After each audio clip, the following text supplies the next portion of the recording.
High students, welcome to my YouTube channel M Das maths tuition.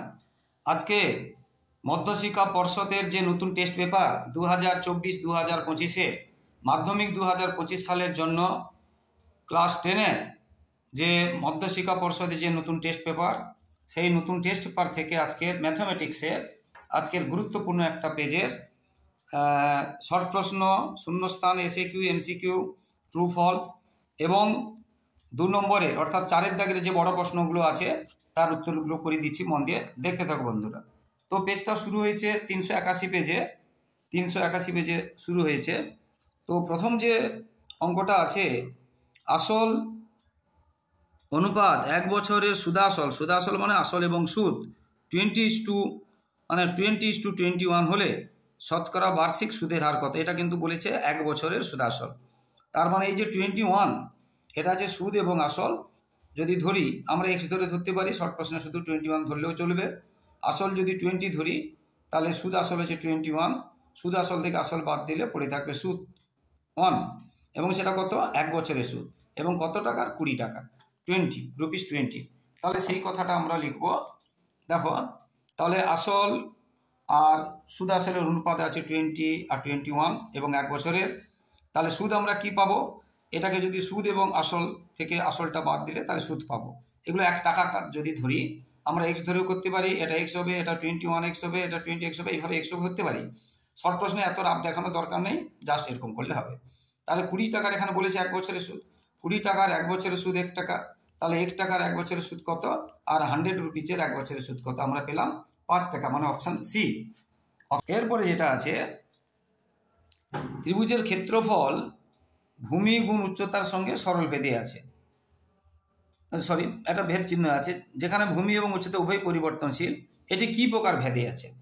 ত্রিভুজের ক্ষেত্রফল ভূমি এবং উচ্চতার গুণফলের সঙ্গে সমান অনুপাতে আছে, বুঝতে পেরেছ? তাহলে এটা কি ভেদে আছে? এখানে লক্ষ্য করে দেখো, ভূমি এবং উচ্চতা উভয় পরিবর্তনশীল, তাহলে এটা কি হবে? যৌগিক ভেদে আছে। কেন? ধরো এরিয়াটাকে আমরা ক্ষেত্রফলকে যদি এ ধরি, ক্ষেত্রফলটাকে যদি আমরা এ ধরি এবং একটাকে ভূমিকে যদি বি ধরি বেস এবং উচ্চতাকে যদি এইচ ধরি, আমরা কি জানি? ভূমি বাড়লে ক্ষেত্রফল বাড়বে, আবার উচ্চতা বাড়লে ক্ষেত্রফল বাড়বে। এই দুটো কি আছে? এ আবার যৌগিক ভেদের উপপাদ্য যদি দুটো মিলে যায় তখন এই দুটোকে আমরা গুণ করতে পারি। যৌগিক ভেদের উপপাদ্য থেকে আমরা কি পাই? এ ভেরিজেস বি ইন্টু এইচ। তাহলে এটা কি হচ্ছে? যৌগিক ভেদের উপপাদ্য, অপশান সি। আনসারটা আছে অপশান সি, অপশান সি। এরপরে 3টি সমান বৃত্ত পরস্পরকে বহিঃস্পর্শ করে, বৃত্তত্রয়ে কেন্দ্র সরলরেখাংশ দ্বারা যোগ করা হলে উৎপন্ন ত্রিভুজটির কোন 3টির মান কি হবে? তাহলে 3টি বৃত্ত বহিঃস্থভাবে স্পর্শ করেছে এবং বৃত্তগুলো সমান, তাহলে তাদের কেন্দ্রগুলো যোগ করলে যে ত্রিভুজ হবে সেটি কোণের অনুপাত চেয়েছে। দেখো যেহেতু বৃত্ত 3টি যেহেতু সমান আছে, তাহলে কোণ 3টিও সমান হবে, অর্থাৎ 60:60:60, মানে 1:1:1 বা 60:60। তোমাদের এখানে 60:60 আছে, তাহলে 3টি এটা। দেখো এই একটা বৃত্ত, এই একটা বৃত্ত, একটা বৃত্ত, এটা তার কেন্দ্র, এটা তার কেন্দ্র, এটা তার কেন্দ্র, 3টে সমান হবে। ছবিতে সমান হয়নি কিন্তু 3টে সমান হবে। স্পর্শ করেছে, এই দেখো এটা এখানে স্পর্শ, এটা এখানে স্পর্শ, এটা এখানে স্পর্শ। তাহলে এই যে ত্রিভুজটা হবে, কেন্দ্রগুলো যোগ করলে সেটা কি ত্রিভুজ হবে? সমবাহু ত্রিভুজ। আর সমবাহু ত্রিভুজের প্রত্যেকটা কোণ কত হবে? 60 ডিগ্রি করে হবে। সেই জন্য এটা হয়ে গেল 60 ডিগ্রি, প্রত্যেকটা কোণ হলো 60 ডিগ্রি, 60 ডিগ্রি। এবারে বলেছে, যদি দিনের কোনো এক সময় একটি স্তম্ভ ও একটি 20 মিটার লম্বা উল্লম্ব খুঁটির ছায়ার দৈর্ঘ্য যথাক্রমে 50 মিটার এবং 10 মিটার হয়, তাহলে ওই স্তম্ভের উচ্চতা কত? তাহলে প্রথমে স্তম্ভ, তারপরে দণ্ড। তাহলে এটা ছায়া হবে, এটা স্তম্ভ, আর এটা হবে দণ্ড। আর দণ্ডটার দৈর্ঘ্য বলেছে, দণ্ডটির দৈর্ঘ্য 20 মিটার, তাহলে স্তম্ভের দৈর্ঘ্য কত? দেখো এখানে দুটোরই আমরা উন্নতি কোণ একই ধরবো, বুঝতে পেরেছি? এখানে ছবিটা যদিও ঠিক হয়নি, এখানে দেখতে 10টা বড় 20টা ছোট হয়ে গেছে, মোটামুটি ঠিক হয়নি, আর বোঝানোর জন্য করছি। তাহলে এইখান থেকে এটা স্তম্ভ, এটা দেওয়া নিয়ে আমাদের বের করতে হবে। এখান থেকে এটা হচ্ছে দণ্ড, এবং বইতে স্তম্ভের ছায়ার দৈর্ঘ্য বলা আছে আর দণ্ডের ছায়ার দৈর্ঘ্য বলা আছে। আর কোনো এক সময়ে বলেছে, মানে একই সময়ে এটা যা কোণ হবে এটাও তাই কোণ হবে, বুঝতে পারলে? তাহলে এবারে দেখো এইটা 10টা যদি 20 হয়, 20 ছায়া যদি 10 হয়, বা 10-এর কার জন্য ছায়াটা হচ্ছে 20-র জন্য 10, তাহলে 50 হয়েছে ছায়াটা কার জন্য 50 হবে 100, তার এখানে 2 গুণ, তাহলে এটাও 2 গুণ। তাহলে স্তম্ভের উচ্চতা মানে দৈর্ঘ্য হবে কত 100। এবারে মিটারগুলো যদি থাকে মিটার দেবে, মিটার আছে যেহেতু ওইটা meter, option D 100 meter, option D. ঠিক আছে, এরপরে দুটি ঘনকের আয়তনের অনুপাত দেওয়া আছে 1:27। ঘনক দুটি সমগ্র তলের ক্ষেত্রফল অনুপাত কি হবে? দেখো, দুটি ঘনকের আয়তনের অনুপাত দেওয়া আছে। ঘনকের আয়তন মানে ঘনকের বাহুর কিউব হয়। বাহু যদি এ ধরি তাহলে প্রথম বাহু A1, পরে আরেকটি যে ঘনক তার বাহু ধরলাম A2। আয়তন হয় বাহুর কিউব, আয়তন হয় বাহুর কিউব মানে A কিউব, এটা A2-র কিউব, এবং সেটা অনুপাত হচ্ছে 1:27। এবারে এখানে আমরা যদি কিউ তুলি তাহলে A1 A2 সমান কত পাবে? ঘনমূল, একের ঘনমূল আর 27-এর ঘনমূল 1/3, তাহলে A1/A2 হল এটা। এবারে ওখানে কি বলেছে? সমগ্র তলের ক্ষেত্রফল। ঘনকের সমগ্র তলের ক্ষেত্রফল হচ্ছে 6 গুণ বাহু স্কয়ার, যেটা বাহুটা প্রথমে A1 ধরেছি, পরেরটা A2 ধরেছি, 6 কেটে গেল, তাহলে আমাদের A1/A2 স্কোয়ার বের করতে হবে। A1 স্কোয়ার এবং A2 স্কোয়ার বের করতে হবে। A1 কত, A2 কত পেয়েছি? A1/A2 1/3, তাহলে এর যদি স্কোয়ার করি তাহলে এটা স্কোয়ার করতে হবে, তাহলে 1/3 স্কোয়ার মানে 1/9। বুঝতে পেরেছো? অর্থাৎ তাদের সমগ্র তলের ক্ষেত্রফল অনুপাত হবে 1:9, 1:9। বুঝতে পারলে? এটা তোমাদের অপশান সিতে আছে, অপশান সি 1:9, অপশান সিতে আছে। বুঝতে পারলে? এরপর তোমার শ্রেণীতে নভেম্বর মাসে তোমার কিছু সহপাঠীর উপস্থিতি যথাক্রমে 25 দিন, 20 দিন, 18 দিন, 10 days, 21 days, 22 days, 16 days, 18 days এইভাবে আছে। তাদের উপস্থিতি বুঝতে দিন সংখ্যার মধ্যমা কি হবে? মধ্যমা। তো এখন যেগুলো দেওয়া আছে যে দিনগুলো, সেটাকে আমরা যদি লিখি সাজিয়ে, ছোট থেকে বড় যদি সাজিয়ে মধ্যমা বের করলে ছোট থেকে বড় সাজিয়ে লিখবে। বুঝতে পেরেছো? এবং মোট কতগুলো গুনে নেবে, 1 2 3 4 5 6 7 8, প্রশ্ন 8টা আছে কিনা গুনে নেবে। সাজাতে গিয়ে অনেক সময় 2-1টা ছেড়ে চলে যাও, আর গুনে নিলে বুঝতে পারবে যে ছাড়া হয়েছে। তো মধ্যমা 1 2 3 4 5 6 7 8টা আছে, তাহলে এদিকে 3টে বাদ দিলাম, এদিকে 3টে বাদ দিলাম, এ দুটো যোগ করে 2 দিয়ে ভাগ করলে হবে মধ্যমা। বুঝতে পেরেছো? যেগুলো এদিকে যতটা বাদ দেবো এদিকে ততটা বাদ দেবো, বাকি যেগুলো থাকবে সেগুলো যোগ করে 2 দিয়ে ভাগ করবো জোড়ের ক্ষেত্রে, আর বিজোড়ের ক্ষেত্রে একটাই থাকবে, সেটাই হবে মধ্যমা। বুঝতে পেরেছো? তাহলে এটা যোগ করে 2 দিয়ে ভাগ করলাম, এটাই হলো মধ্যমা। ঠিক আছে, একদম সহজ আছে। এরপরে আমরা 2-এর জায়গায় যাব। 2-এর দাগে কি আছে? শূন্যস্থান পূরণ করতে হবে। বুঝতে পেরেছো? আচ্ছা, এটা হচ্ছে কোনো দ্বিঘাত সমীকরণে বীজদ্বয়ের গুণফল 1 হলে বীজদ্বয় পরস্পর ড্যাশ হবে। দেখো, অনন্য গুণ মানে বীজদ্বয় পরস্পর কি হবে?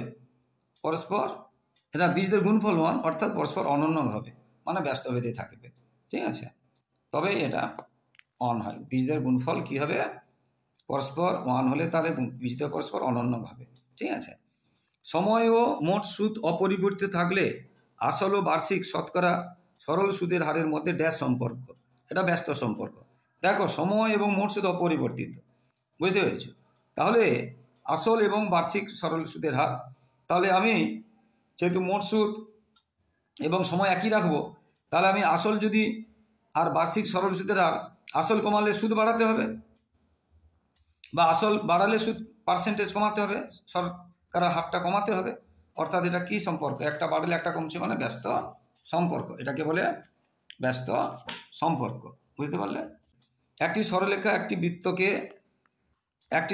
একটি বৃত্তকে দুটি বিন্দুতে ছেদ করলে সরলরেখাটিকে কি বলে? ড্যাশ বলে।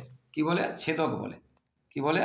ছেদক। দেখো, এই বৃত্তকে এটা ছেদ করে, তাহলে এটা হবে ছেদক, এটা হবে ছেদক। ঠিক আছে, এরপরেরটা sin 1 degree by cos 89 degree plus cos 89 degree by sin 1 degree এর মান কত? দেখো, এর মান কত? দেখো, এটা দেওয়া আছে। এখন আমরা এখানে দেখো, লক্ষ্য করে এই দুটো যোগ করলে 90 হয়, এই দুটো যোগ করলে 90 হয়। তাহলে এটাকে আমরা 1-এ যাবো বা 1কে 89-এ যাবো। আমরা 1টাকে রেখে দিলাম, এটাকে 1-এ যাচ্ছি।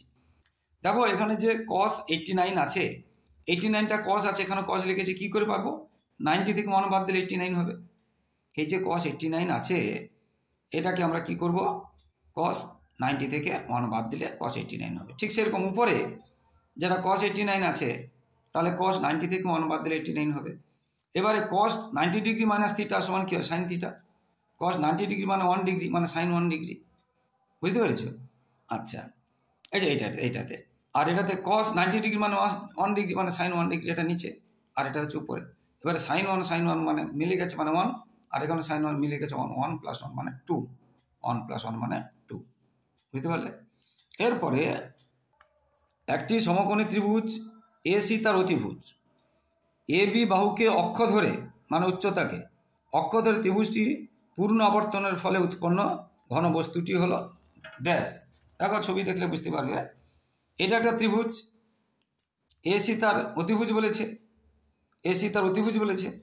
তাহলে এইটাকে আমরা উচ্চতা ধরে যদি ঘোরাই এরকম একটা ছবি হবে। দেখো এটা AC অতিভুজ, এটা দেখো, অর্থাৎ এটা হলো তার অক্ষ, অর্থাৎ এটা কি দেখতে কীরকম ছবি লাগছে না লম্ববৃত্তাকার শঙ্কু, লম্ববৃত্তাকার শঙ্কু। একে কি বলছে? লম্ববৃত্তাকার শঙ্কু। কোনো তথ্যের মধ্যে যে পর্যবেক্ষণটির পরিসংখ্যা সবচেয়ে বেশি সেই পর্যবেক্ষণটিকে ওই তথ্যের ড্যাশ বলে। দেখো যে সবচেয়ে বেশি, তাহলে সবচেয়ে বেশি হলে তাকে কি বলে? সংখ্যাগুরু মান, সংখ্যাগুরু মান, বা বলা হয় ভূয়ষ্টক। বুঝতে পারছ?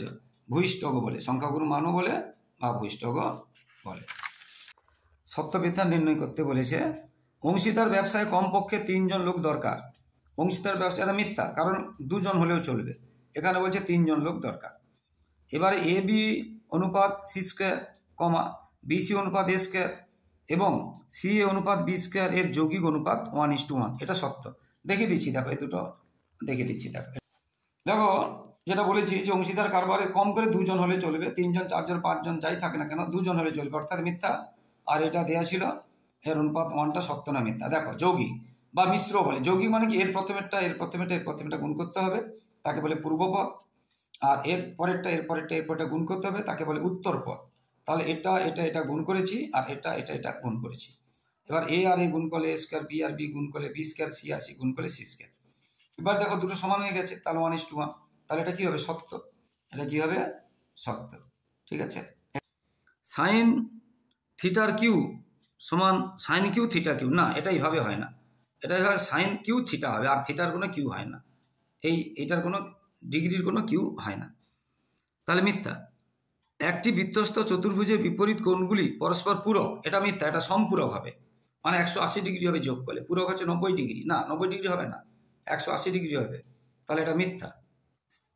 এরপরে দুটি অর্ধগোলকের বক্রতলের ক্ষেত্রফল অনুপাত 4:9 হলে তাদের ব্যাসার্ধের দৈর্ঘ্যের অনুপাত 2:3 হবে। এটা করে দেখাও, তবে এটা সত্য হবে, ভালো করে পড়তে হবে। ক্ষেত্রফল বলেনি, অর্ধগোলকের বক্রতলের ক্ষেত্রফল বলছে। বক্রতল কি হবে? অর্ধগোলকের ক্ষেত্রে বক্রতল হবে 2πr²। এই 2π কমে গেল, প্রথমটাকে R1 ধরেছি, পরেরটাকে R2 ধরেছি ব্যাসার্ধ, 2π কেটে গেল। আর যদি অর্ধগোলকের ক্ষেত্রফল বলতো, বক্রতল বলতো না, শুধু বলতো অর্ধগোলকের ক্ষেত্রফল মানে সমগ্রতলের ক্ষেত্রফল, তখন এখানে 3 হবে। অর্ধগোলকের সমগ্রতলের ক্ষেত্রফল বা অর্ধগোলকের ক্ষেত্রফল যদি বলে তখন 3πr² হবে, আর বক্রতল বললে 2πr²। আর যাই হোক, 2 এটা কেটে গেল, থাকলো এটা। এবার A² তুলে এটা বর্গমূল হবে 2:3, কিন্তু প্রশ্নে বলেছিল হ্যাঁ 2:3 বলেছে, তাহলে সত্য। বুঝতে পেরেছি? শ্রেণী দৈর্ঘ্য সমান হলে যৌগিক গড় নির্ণয়ে ক্রম বিচ্যুতি পদ্ধতি স্টেপ ডিভিয়েশন মেথড অধিকতর গ্রহণযোগ্য। এটা হচ্ছে মানে এটা সত্য হলো। এরপরে আমরা 4 দাগের অঙ্কগুলোতে যাচ্ছি, বড় প্রশ্নের অঙ্কগুলোতে। 3 মাস অন্তর দেওয়া বার্ষিক 8% চক্রবৃদ্ধি হার সুদে 10,000 টাকার 9 মাসের চক্রবৃদ্ধি সুদ কত হবে? এটা আচ্ছা দেখো তো 9 মাস মানে কত? বছর করলে 12 দিয়ে ভাগ করতে হবে, এত বছর। এবং বলেছে 3 মাস অন্তর দেওয়া হয়েছে চক্রবৃদ্ধি সুদ, তাহলে 12কে 3 দিয়ে ভাগ করলে 4টি পর্ব আছে, 4 বার মানে 4টি পর্ব আমরা বলতে পারি। 4টি যখন পর্ব হবে তখন সূত্র হবে A = P × 1+। এই 4টি পর্ব বলে 4 পর্ব বলে, তাহলে 4 × 100 আর এখানে 4n হবে। বুঝতে পেরেছি? যতগুলি পর্ব বলবে এখানে এটা আর এটা সেখানে দুটো পর্ব বলে এখানে 2 এখানে 2 হতো। এবার আর কিছু নয়, বাকিগুলো বসিয়ে দিব। এটা আসলটা 10,000 বলা আছে, সুদের হার 8% বলা আছে, এবং আমরা সময়টা 9/12 বছর পেয়েছি। এখানে শুধু বসিয়ে দেবো, বসিয়ে দিয়ে কাটাকাটি করব। কাটাকাটি করলাম, এটা সরল করলাম, কিউ করলাম, গুণ করলাম। এটা বড় গুণ আছে, তোমরা গুণ করবে, তাকে 2 দিয়ে গুণ করে এবারে 5 5 25 দিয়ে ভাগ করবে, এটা আনসার বের হবে। বুঝতে পেরেছো? এটা তোমরা গুণ করলে বুঝতে পেরে যাবে, একটা আনসার বের হবে। ঠিক আছে? একটি ব্যবসা প্রীতম, ভালো করে বানানটা পড়বে, প্রীতম আর প্রতিম মানে একই রকম নাম। প্রীতম ও প্রতিমের মূলধন অনুপাত 5:4, প্রতিম ও পুষ্করের মূলধন অনুপাত 6:7। মোট লাভ যদি, এখানে কিন্তু যে সংখ্যাটা দেওয়া আছে সেই উত্তর মিলবে না। উত্তর মিলানো আমাদের কাজ নয়, যে নাম্বার দেওয়া থাকবে আমাদের উচিত প্রশ্নে, মাধ্যমিকে হোক আর পরীক্ষায় হোক, যে 8,200 আছে, এইটা দিয়ে কাজ করবে। কিন্তু আমরা উত্তরটা মেলানোর জন্য সংখ্যাটা চেঞ্জ করে দিয়েছি, 62 মানে 6,200 করেছি। কিন্তু তোমরা পরীক্ষার মাধ্যমে কিন্তু চেঞ্জ করবে না। এই অঙ্কটাই যদি আসবে, আরে মনে করবে যে আরে এটা তো 82 হবে না, 62 হবে, প্রশ্ন চেঞ্জ করার অধিকার তোমাদের নেই, ছাত্রদের নেই। তাই যা থাকবে সংখ্যায় সেইটা পরীক্ষায় করে দিয়ে আসবে। ঠিক আছে? তো একদম প্রথমে প্রীতম আর প্রতিমের অনুপাত ছিল 5:4, পরে প্রীতম আর পুষ্কর অনুপাত ছিল 6:7। তাহলে এখানে দেখো প্রীতম মানে এটা প্রীতম, এখানে এটা প্রীতম মানে এটা প্রীতম। তাহলে এই দুটোকে সমান করব, 4 আর 6 সমান করব। 4 আর 6 আমরা কিভাবে সমান করতে পারি? আগে আমরা 4 আর 6-এর লসাগু করে নেব। লসাগু করে নিয়ে আমরা 12 পেলাম, 12। তাহলে একে 12 করতে গেলে, 4কে 12 করতে গেলে 3 দিয়ে গুণ করতে হবে পুরোটাকে। তাহলে 3 5 15 আর 3 4 12, এই যে 3 দিয়ে গুণ করেছি। এটা সমান করতে হবে দুটো, তাহলে একে 3 দিয়ে গুণ, একে 2 দিয়ে গুণ, 12 করতে হবে। 12 যেহেতু এলসিএম করতে হবে, লসাগু যত হবে তত করতে হবে। তাহলে 12 করতে গেলে এটাকে 2 দিয়ে গুণ করতে হবে, এটাকে নয় এইটাকে, প্রথম দুটোকে সমান করব। 2 দিয়ে গুণ, একে 2 দিয়ে গুণ, তাহলে কত হলো 12 আর 14। তাহলে এটা প্রীতম, এটা হ্যাঁ প্রীতম, এটা প্রতিম, প্রতিম দুটোকে সমান করো, এটা প্রতিম, এটা প্রতিম, আর এটা হচ্ছে পুষ্কর। তাহলে প্রীতম অনুপাত প্রতিম অনুপাত পুষ্কর, পুষ্কর কত হবে? এটা হলো, এটা 5, এটা 12, এ দুটো 14। বুঝতে পারলে? তাহলে চেয়েছে পুষ্করে, তাহলে এটাই পুষ্কর। তাহলে 14 এই তিনটে যোগ করতে হবে, এটা যোগ করবে, 31 হবে। তাকে যত 82 ছিল 82 দিয়ে গুণ করবে, উত্তর মিলবে না, আমরা মেলানোর জন্য 62 দিয়ে গুণ করেছি। এটা হয়ে গেল উত্তর। x² + bx + 12 = 0, x² + bx + q = 0 সমীকরণের একটি সাধারণ বীজ 2 হলে q এর মান কত? দেখো প্রথম যে সমীকরণটা ছিল, এখানে আমি x এর মান 2 বসিয়ে দিলাম, 2 বসিয়ে কাজ করছি। বুঝলে? 2 বসে মানে 2² 2 দিয়ে গুণ করলাম, এখানে b = -8 পেলাম। পরে যে সমীকরণটা দেওয়া ছিল, এটাতেও আমরা x = 2 বসাবো, সাধারণ বলেছিল মানে এটাও x2, এটাও x2, প্লাস এখানে আর কি বসাবো, b = -8 বসাবো। কিউর মানটা বের করতে হবে, কিউ বসানো যাবে না, কোথাও নেই, তাহলে -8 বসাবো। খেয়াল রাখবে শুধু প্লাসে মাইনাসে মাইনাস হয়, এগুলো একটু খেয়াল রাখবে আর কিছু। তাহলে এখান থেকে কিউ পেলাম কত? 12। তাহলে এটা হয়ে গেল কিউ এর মান কত? 12। এটা হয়ে গেল উত্তর। দুটি ধনাত্মক সংখ্যা xy² ও xz² এর মধ্য সমানুপাতি নির্ণয় করো। দেখো আমরা ধরলাম মধ্য সমানুপাতিটা m, মধ্য মানে মাঝখানে, তাহলে একটা ছিল xy² আর একটা ছিল xz², মধ্য সমানুপাতির m ধরলাম। তাহলে এই মধ্য সমানুপাতি বের করতে গেলে এই দুটো গুণ করে তার বর্গমূল করতে হয়, এটা নিয়ম, মুখস্থ করে না। মধ্য সমানুপাতি বের করতে গেলে এই দুটো গুণ করে তার বর্গমূল করতে হয়। তাহলে গুণ করে বর্গমূল, x আর x গুণ করলে x², এটা স্কোয়ার z² আছে, বর্গমূলের ভিতরে এগুলো সব স্কোয়ার থাকলে উঠে যাবে, গুণ চিহ্ন আছে বলে। প্লাস চিহ্ন থাকলে উঠবে না, মাইনাস চিহ্ন থাকলে উঠবে না, গুণ চিহ্ন থাকলে উঠে যাবে। তাহলে এটাই হয়ে গেল। এ ও বি বৃত্তের একটি ব্যাস, সি বৃত্তের উপর স্থিত একটি বিন্দু, ও বি সি 60 ডিগ্রি হলে ও সি এ কত?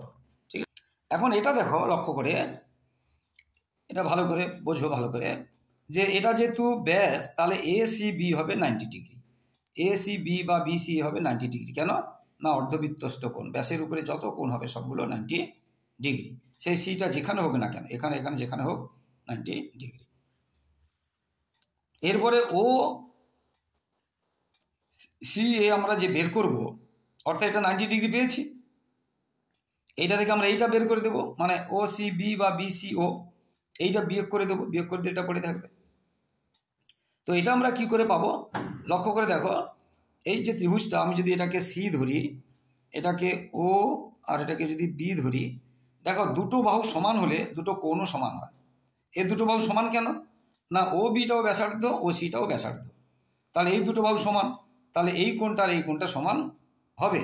এটাকে আমি আলাদা কোণ দিয়ে দিচ্ছি, এটাকে সিঙ্গেল দিয়ে দিচ্ছি, এটাও সিঙ্গেল, এটাও সিঙ্গেল। তাহলে এটা 60 হয়েছে, মানে এটাও 60 হবে, যেহেতু দুটো বাহু সমান হলে দুটো কোণ সমান হয়, এবং সেটা কত হয়েছে 60 ডিগ্রি। কত হয়েছে 60 ডিগ্রি। তাহলে এটা হয়ে গেল 60 ডিগ্রি, আর এই পুরোটা 90 ডিগ্রি, তাহলে পুরো 90 ডিগ্রি থেকে 60 বাদ দিলে এটা হয়ে গেল 30 ডিগ্রি। ওই কথাটাই লিখেছি, বুঝতে পেরেছ? তো বন্ধুরা, যারা আমার ইউটিউব চ্যানেলটি দেখছো সকলকে ধন্যবাদ। আর যারা আমার চ্যানেলে নতুন প্রিয় ছাত্রছাত্রী, প্লিজ আমার চ্যানেলকে সাবস্ক্রাইব ও শেয়ার করে একটু সাপোর্ট করে একটু পাশে থাকো বন্ধুরা, এবং লাইক ও কমেন্ট করতে ভুলবে না। আমার ইউটিউব চ্যানেলে গণিত এবং বিজ্ঞানের পর্ষদ থেকে এবং এবিটিএ টেস্ট পেপার থেকে বড় প্রশ্নের উত্তরগুলো করে দিচ্ছি বন্ধুরা। তাই তোমরা কিন্তু যারা এখনও বড় প্রশ্নগুলো দেখোনি, আমার ইউটিউবে গিয়ে সার্চ করে দেখে নাও বন্ধুরা। সমস্ত বড় প্রশ্নের উত্তরগুলো করে দিচ্ছি, একদম গণিতের এবং বিজ্ঞানের, জীবন বিজ্ঞানের আর ভৌতিক বিজ্ঞানেরও ছাড়তে থাকবো, তাই মন দিয়ে দেখতে থাকো বন্ধুরা। আর বন্ধুরা, 5 থেকে 10 পর্যন্ত টেক্সট বই অঙ্কের সমস্ত চ্যাপ্টার সুন্দরভাবে আলোচনা করে দেওয়া হয় বিশদভাবে, এবং প্রথম ও দ্বিতীয় তৃতীয় ইউনিটের সাজেশান ও নমুনা প্রশ্নের উত্তর করা হয়, এবং টেস্ট এবং মাধ্যমিকের সাজেশান এবং নমুনা প্রশ্নের উত্তর করা হয়, এবং সমস্ত টেস্ট পেপারও সমাধান করা হয়। তাই প্রিয় ছাত্রছাত্রী, প্লিজ তোমরা কিন্তু আমার চ্যানেলকে সাবস্ক্রাইব করে অন্যদেরকে উপকার করবে, তাহলে তারা তোমাদেরকে ভালোবাসা দেবে। ও কেন্দ্রীয় বৃত্তের ব্যাসার্ধের দৈর্ঘ্য 5 সেমি, ও বিন্দু থেকে 13 সেমি দূরে পি একটি বিন্দু, পি বিন্দু থেকে বৃত্তের দুটি স্পর্শক PQPR, তাহলে PQOR চতুর্ভুজের ক্ষেত্রফল কত? এটাকে আমরা ছবির সাহায্যে যদি বলি, ও কেন্দ্রীয় বৃত্তের ব্যাসার্ধ একটা OR আর একটা OQ এবং 5 সেমি, এটাও 5 সেমি। কেন্দ্র থেকে 13 সেমি দূরে বি একটি বিন্দু, তাহলে এখান থেকে এটা 13 সেমি। এবারে আমরা জানি সবসময় ব্যাসার্ধ আর স্পর্শক 90 ডিগ্রি কোণ করে থাকে, তাহলে এটা 90 ডিগ্রি, তাহলে এটা সমকোণী ত্রিভুজ, এটা 90 ডিগ্রি, এটা অতিভুজ। এটাকে আলাদা করে আবার এঁকে দেখিয়েছি, এটা কিন্তু অতিভুজ। ছবিতে তোমার মনে হবে এটা অতিভুজ, কিন্তু না, 90 ডিগ্রি বিপরীত বাহুটা অতিভুজ হয়। তাহলে এটা অতিভুজটা 13, এটা ধরো ভূমিটা আছে 5, আমাদের লম্ব বের করব, বা লম্বটা 5 আছে, ভূমি বের করবো, অতিভুজ স্কয়ার মাইনাস লম্ব স্কয়ার সমান ভূমি স্কয়ার, তাহলে 12 একক পেলাম, তাহলে এটা হলো 12 একক। এবার এটা যেহেতু সমকোণী ত্রিভুজ, এটা 12 একটা 5, ক্ষেত্রফল কি হাফ গুণ ভূমি গুণ উচ্চতা, বা হাফ গুণ সমকোণে সংলগ্ন দুটি বাহু গুণফল, সেটা আমরা লিখেছি। ক্ষেত্রফল সমান কি, ক্ষেত্রফল সমান আমরা কি জানি, হাফ গুণ সমকোণ সংলগ্ন দুটো বাহু, বা ভূমি গুণ উচ্চতা, বা লম্ব গুণ ভূমি, এরকমও করা যায়, বুঝতে পেরেছি? এটা গুণ করলাম 30 বর্গ সেমি, বর্গ একক। তাহলে আবার এটা ক্ষেত্রফল সমান হয়, এটা প্রমাণ করার দরকার নেই, বুঝতে পেরেছো? এটা যত হবে এটা তত হবে, তাহলে এটা 2 × 30 সমান 60 বর্গ সেমি। এই বর্গ কথাটা দেবে, বর্গ কথাটা দিতে হবে। ত্রিভুজ ABC এর BC বাহুর সমান্তর সরলরেখা AB ও AC কে যথাক্রমে D ও E বিন্দুতে ছেদ করেছে। প্রমাণ করো যে AD অনুপাত AB সমান AE অনুপাত AC থ্যালাসের উপপাদ্য ব্যবহার করে প্রমাণ করতে বলেছে। তো দেখো, এটা যদি আমরা ছবির সাহায্যে দেখাই, দেখো এই একটা ABC ত্রিভুজ, BC এর সমান্তরাল সরলরেখা AB কে D এবং AC কে বিন্দুতে ছেদ করেছে, বুঝতে পেরেছো? থ্যালাসের উপপাদ্য থেকে আমরা পাই, এটা যে থ্যালাসের উপপাদ্য থেকে নিয়ম আছে AB বাই, দেখো এই যে AD বাই BD সমান AE বাই EC, বুঝতে পেরেছো? বা সি, আমরা যেহেতু ডিবি লিখেছি ওই জন্য EC যেটা লিখতে পারো। তাহলে এটা বাই এটা সমান এটা বাই এটা, থ্যালাসের উপপাদ্য থেকে পাই। এবার আমরা উপরটাকে যদি নিচে করে দিই, নিচটাকে আমরা উপর করে দিতে পারি, একই কথা, ব্যস্ত প্রক্রিয়া করে। এটাকে উপরে তুলে দিলাম, এটা নেমে গেল, এটার উপর তুলে দিলাম, এটা নেমে গেল, দুধারে যেহেতু করেছি। এবার এই পক্ষে 1 যোগ করেছি, এই পক্ষে 1 যোগ করেছি, 1 মান যোগ লসাগু করলে কত হচ্ছে, এটা হচ্ছে 1, এখানে গুণ করলে AD যুক্ত এটা এদিকে এসেছে, বুঝতে পেরেছি? এবার AD যুক্ত DB মানেই কত AB, সেটা লিখেছি, এদিকে সেরকম, বুঝতে? AE যুক্ত EC মানে কি AC, সেটা লিখেছি। এবার আবার কি করে দিয়েছি, উল্টে দিয়েছি, কারণ এটা প্রমাণ করতে এটা চাই না, এইটা চেয়েছি, বুঝতে পেরেছো? এটাই চেয়েছে। তাহলে এটা প্রমাণিত হয়ে গেল যেটা চেয়েছে। অনুপাত আকারে দিয়েছে, এটা আমরা এমনি করেছি অনুপাত আকারে, তাহলে অর্থাৎ আমরা এটাকে কি লিখতে পারি, এডি অনুপাত এবি, মানে প্রশ্নে যেমন চেয়েছে, প্রশ্নে যেমন চেয়েছে অনুপাত আকারে যেহেতু চেয়েছে সেইভাবে তাহলে আমাদের অনুপাত আকারে দিতেই হবে। সমান, এখানে জায়গা নেই, এই অনুপাত এসি। বুঝতে পারলে? এইভাবে মান করতে বলেছে। এরপর এটা দেওয়া আছে প্রশ্নে, সাইন 6 থিটা যা প্লাস কস 6 থিটা পাওয়ারগুলো plus 3 sine square theta cos square theta এর মান নির্ণয় করো, এটা দেওয়া আছে। এখন 6কে আমরা যদি কিউবে স্কোয়ার করি, কেন কিউবে স্কোয়ার করলাম, যদি এটা মানে এখানে 3 এখানে যদি থাকতো 3 স্কোয়ার করতাম, তখন আমার এইখানে যে জায়গাটা দেওয়া আছে এখানে যদি স্কোয়ার হতো এখানে 3 হতো, তখন এখানে কিন্তু 3 হতো, এখানে 3 নেই, সেই জন্য গেলাম না আমরা এটাকে কী করলাম, বাইরে 3 ভিতরে 2 দিলাম, মানে a cube plus b cube করলাম। A cube plus b cube সূত্র কি, a plus b whole cube minus 3ab into a plus b, আর এটা যেমন আছে এটা থেকে গেল, a cube plus b cube a plus b whole cube minus 3ab into a plus b, আর এটা যেমন আছে থেকে গেল। এবারে দেখো এটার মান এ sine square plus cos square মান 1 একটা সূত্র আছে, এখানে sign square plus cos square মান 1 একটা সূত্র আছে, আর বাকি যা আছে থেকে গেল, এটা যেমন আছে থাকলো, এটা যেমন আছে থাকলো। এবার 1 এর কিউ কত হয়, 1 হয়, আর এইটাকে 1 দিয়ে গুণ করলে এটাই থাকে, এটা যেমন আছে থাকলো। এবার একই সঙ্গে দেখো এটা মাইনাস, এখানে প্লাস আর এখানে মাইনাস কেটে গেল, তাহলে থাকলো কত 1, তাহলে আনসার হলো কত 1। খুব ভালো প্রশ্ন আছে। এরপরে আছে সেক 5a equal cosec a plus 36 degree, এবং যেটা যে এটা আছে 0 ডিগ্রি থেকে বড় এবং 90 ডিগ্রি থেকে ছোট, তাহলে tan 5 এর মান কত, tan 5 এর মান এটা দেওয়া আছে। এখানে সেক আছে, এখানে কোসেক আছে, তো এখানে যেটা থাকবে এটাকে যদি সেটা করি, সেক 90 ডিগ্রি মানে যেটা দিতে হবে, সেক 90 ডিগ্রি মানে যেটা মানে কোসেক, সেকের কাছে কোস থাকে, এটা সূত্র। সেক 90 ডিগ্রি মানে থিটাই পুরোটাকে যদি একটা থিটা ধরি, সেক 90 ডিগ্রি মানে থিটা সমান কোসেক থিটা। তাহলে এখানে যদি চেঞ্জ করি, এখানেও চেঞ্জ করতে হবে, এখানে কোসেকটাকে সেক করেছি, তাহলে 90 মাইনাস দিস, 90 মাইনাস এটা দিতে হবে, কেন, সেক 90 ডিগ্রি মাইনাস থিটা সমান কোসেক থিটা। এবারে সেক সেক চলে গেল, এটা থাকলো 5a আর এটা থাকলো, এবারে এই ব্র্যাকেটটা তুলে চিহ্নটা চেঞ্জ হলো, এটা এদিকে নিয়ে এলাম, আর এটা থাকলো যোগ করলাম, 6a সমান কত, আর a সমান কত বাই 6 90 ডিগ্রি। এবার tan 5a চেয়েছে, তাহলে tan 5 ইন্টু এ কত পেলাম এখন 9, তাহলে 5 ইন্টু 9 45, আর tan 45 মান হচ্ছে 1, tan 45 ডিগ্রি মান কত 1, এটা হয়ে গেল উত্তর। 1 সেমি পুরু এবং 10 সেমি বহির ব্যাসার্ধ বলেছে, কিন্তু লক্ষ্য রাখবে বিশিষ্ট 42 সেমি লম্বা একটি 2 মুখ খোলা লোহার পাইপে কত পরিমাণ লোহা আছে, 2 মুখ খোলা বলেছে, এটা বহির ব্যাসার্ধ বলেছে, পুরু বলেছে 1 সেমি এবং উচ্চতা 42 সেমি। এটা একটা ছবি করে নিয়েছি, এই অংশটা কিন্তু বৃত্তের মতো, এই পুরো বাইরেটা একদম কেন্দ্র থেকে একদম বাইরে পর্যন্ত 10 বলেছে, আবার এটা পুরু বলেছে কত 1, তাহলে এইখান থেকে এটা পুরোটা যদি 10 হয় আর এটা যদি 1 হয়, তাহলে এটা কত হবে 9, তাহলে বুঝতে পেরেছো, অন্ত ব্যাসার্ধ 9 আর বহি ব্যাসার্ধ 10, আর উচ্চতা দেওয়া আছে 42, উচ্চতা 42, এখান থেকে এটা বা এখান থেকে এটা। এবার আমরা জানি এইরকম ছবির ক্ষেত্রে কত ঘন থাকবে, অর্থাৎ আয়তন, মানে আয়তন এইটা বড় আর স্কোয়ার পাই আর স্কোয়ার, এইচ থেকে পাই আর স্কোয়ার, এই ছোটো আর স্কোয়ার বাদ দিলে আয়তন বা ঘন এককে হবে।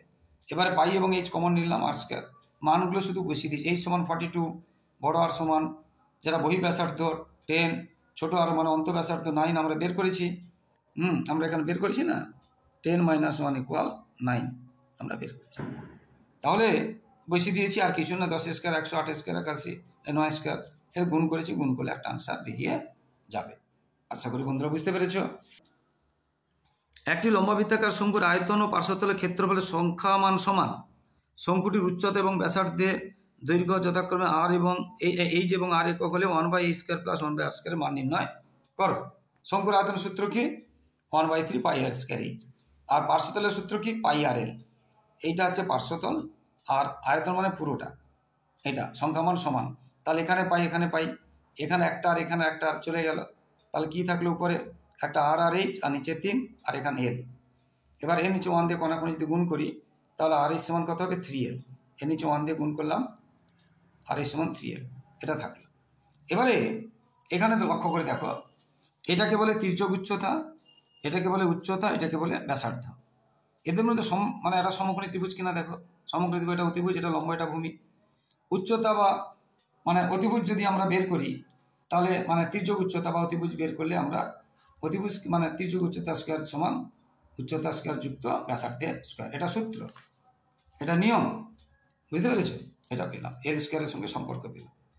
এবারে এই মানটা চেয়েছে, যেটা মান চেয়েছে আমরা লসাগু করলাম, আর স্কোয়ার এই স্কোয়ার মানে স্কোয়ার আর স্কোয়ার।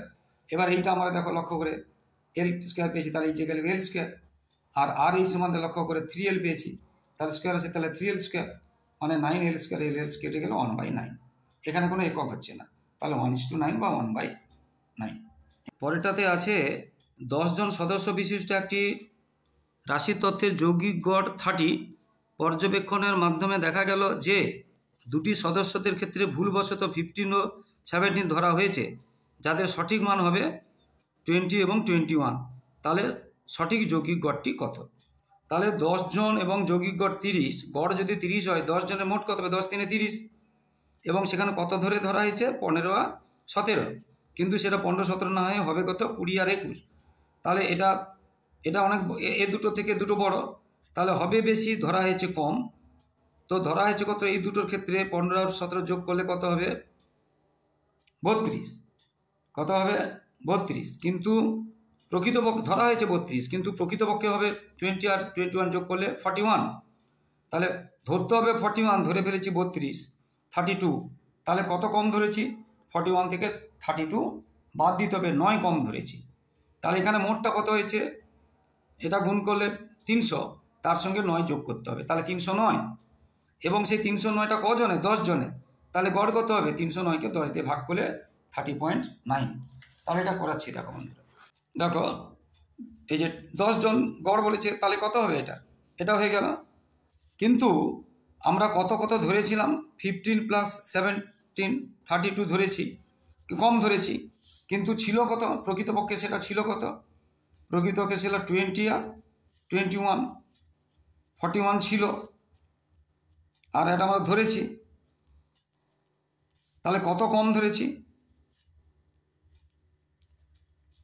তাহলে 41 - 32, 9 কম ধরেছি, যেটা 300-র মধ্যে 9 কম ধরেছি, তাহলে 300 + 9, 309 হবে সমষ্টি বা মোট, এটা হবে। এবং কত জনের? 10 জনের। তাহলে গড় কত হবে? তাহলে এটাকে কি করতে হবে? 10 দিয়ে ভাগ করতে হবে, তাহলে 30.9। এটা মোট, সমষ্টি, আর এটা কত? গড়। আমরা কি জানি? মোটটা আমরা সমষ্টিকে তার সংখ্যা দিয়ে ভাগ করতে হয়, তাহলে এটা হয়ে গেলে গড়, এটাই হলে উত্তর। তো আশা করি বন্ধুরা বুঝতে পেরেছো। তো বন্ধুরা, যারা আমার ইউটিউব চ্যানেলটি দেখছো সকলকে অসংখ্য ধন্যবাদ। আর যারা আমার চ্যানেলে নতুন প্রিয় ছাত্রছাত্রী এবং যারা আমার চ্যানেলটি নতুন দেখছেন, প্লিজ আমার চ্যানেলটিকে সাবস্ক্রাইব ও শেয়ার করে একটু সাপোর্ট করো বন্ধুরা। আর লাইক ও কমেন্ট করতে ভুলো না, প্লিজ বন্ধুরা। এখনই ভিডিওটা শেষ হচ্ছে, তাই এখনই সাবস্ক্রাইব এবং শেয়ার করে দাও, কারণ পরে মনে থাকবে না। সবার পরীক্ষা ভালো হোক, সবার ভবিষ্যৎ ভালো হোক, সবাই খুব ভালো থাকো। জয় হিন্দ, বন্দে মাতরম।